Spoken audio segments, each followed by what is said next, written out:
নমস্কার বন্ধুরা, বাংলা বার্তায় আপনাদের স্বাগত। 26,000 চাকরি বাতিল মামলা। এই মামলাতে বাংলার নজর রয়েছে। বর্তমানে এই মামলাটি সুপ্রিম কোর্টে চলছে, সেখানে শুনানি হলো এবং এই মামলাকে উদ্দেশ্য করেই বা এই মামলার প্রসঙ্গেই প্রধান বিচারপতি একটা মন্তব্য করলেন, যেটা অত্যন্ত গুরুত্বপূর্ণ। ডাল মে কুছ কালা হ্যায় ইয়া সব কুছ কালা হ্যায়। তিনি এই বিষয়টা আজ করেছেন যে এখানে একটা বড় ঘোটালা রয়েছেন। হয়তো প্রধান বিচারপতি সঞ্জীব খান্না এই বিষয়টা আজ করতে পেরেছেন এবং একটা জিনিস সুপ্রিম কোর্ট স্পষ্ট করে দিয়েছে, এখানে অযোগ্য যারা চাকরি তাদের 100% বাতিল হচ্ছে। অযোগ্যদের চাকরি হারাতে হবে, এটুকু একদম কনফার্ম। এবং সাথে রাজ্যকে সুপ্রিম কোর্টের সুপ্রিম চাপের মুখে পড়তে হয়। একাধিক বিষয় নিয়ে রাজ্যকে প্রশ্নের মুখে পড়তে হয়, প্রধান বিচারপতির প্রশ্নের মুখে পড়তে হয়। এই যে অতিরিক্ত শূন্যপদ তৈরি করা, ওএমআর সিটের নাম্বার বাড়ানো থেকে শুরু করে একাধিক বিষয়ে প্রশ্নের মুখে পড়তে হয় রাজ্যকে। কার্যত তাদেরও নাজেহাল অবস্থা হচ্ছে।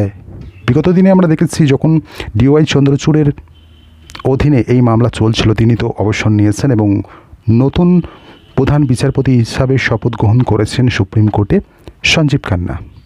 তার কাছে যখন এই মামলাটা এলো, যেন চাপটাও বেড়ে গেল রাজ্যের কাছে। সাথে বিচারপতি এসএসসিকে প্রশ্ন করে যে এই সমস্ত যে ওএমআর সিট, এগুলো নষ্ট করার আগে কেন এর মিরর কপি রাখলো না এসএসসি? এখানে তো কিছু তথ্য পাওয়া যেত, পরিচয় তো পাওয়া যেত, যদি যোগ্য অযোগ্যদের আলাদা করা যায়। বিচারপতি এটাও এসএসসির কাছে জানতে চাইছে, তারা কি এতে সম্মতি প্রকাশ করছে এই যে যোগ্য বা অযোগ্য এদেরকে নির্বাচন করা, এটা কি তাদের সম্মত রয়েছে? এসএসসি জানাচ্ছে তাদের কোনো আপত্তি নেই এবং সাথে তারা এটাও জানাচ্ছে যে এই যে ওএমআর সিট নষ্ট করা, এটার নিয়ম আছে এবং কার্যত এই কারণেই তারা এটা করেছে। কিন্তু বিচারপতির প্রশ্ন হলো, তারা তাহলে কেন মিরর কপি রাখলো না? এটাও তো প্রশ্নের বিষয়। এবং প্রধান বিচারপতি বলেন যে হয় যোগ্য অযোগ্যদের আলাদা করতে হবে, এটা করতে হবে। যদি এটাতে সুরাহা মিলে যায় তো ভালো, না হলে পুরো প্যানেলটাই বাতিল করতে হবে, যেমনটা হাইকোর্ট নির্দেশ দিয়েছিল। সেই রায়কে চ্যালেঞ্জ করে রাজ্য সুপ্রিম কোর্টে গিয়েছিল। সবথেকে গুরুত্বপূর্ণ পয়েন্ট হলো যে প্রধান বিচারপতি একটা জিনিস স্পষ্ট করে দেন, যদি যোগ্য অযোগ্যদের মধ্যে বাছাই করা না যায় তাহলে কিন্তু পুরো প্যানেলটাই বাতিল করতে হবে, এরকম মন্তব্য করেন প্রধান বিচারপতি।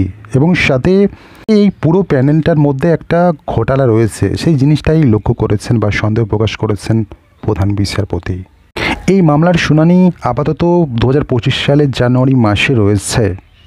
এই তো ডিসেম্বরের শেষের দিকে চলেই এসেছে এবং আর কিছু দিন পর এই মামলার শুনানি হতে চলেছে। এখন তো শুধু সময়ের অপেক্ষা, অযোগ্যরা চাকরি থেকে হাত ধোবে, অর্থাৎ চাকরি তাদের যেতে চলেছে যারা অসৎ পথ অবলম্বন করে চাকরি পেয়েছিল।